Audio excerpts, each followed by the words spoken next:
ശരിക്കും പറഞ്ഞാൽ അത് എന്റെ വർഷം മാത്രമേ ഉള്ളായിരുന്നു. ഞാൻ ചിത്രം കൂടെയാണ് ആദ്യത്തെ പ്രാവശ്യം അത് പാടുന്നത്.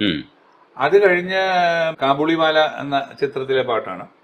അപ്പൊ അത് തുടക്കം ഞാനായിരുന്നു. പുത്തം പുതുക്കാലം മുത്തമിട്ട നേരം കൊലുസിട്ട മോഹങ്ങൾ എഴുന്നള്ളുന്നിതു വഴിയേ, കാണാത്ത ചിറകുള്ള തേരിൽ കാലത്തിൻ കളിത്തോളിൽ മേളത്തിൽ തപ്പും തട്ടിപ്പാടി താളത്തിൽ ചാഞ്ചാടി പുത്തൻ പുതുക്കാലം, അങ്ങനെയാണ് പാടി അവസാനിപ്പിച്ചത്. അത് കഴിഞ്ഞ് ആ പാട്ട് ഫുള്ളായിട്ട് തന്നെ 12 വരെയും പാടി സ്റ്റുഡിയോയിൽ നിന്ന് ഒക്കെ അടിച്ചു പോയി.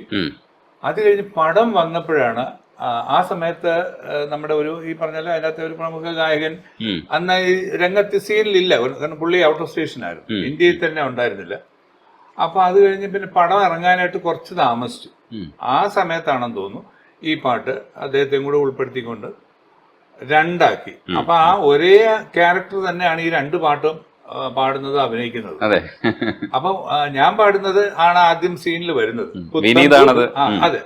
അത് കഴിഞ്ഞ് പിന്നെ മുത്തമിട്ട നേരം പുത്തം പുതുക്കാലം എന്ന് പാടി വരുമ്പോ വേറൊരു ശബ്ദം.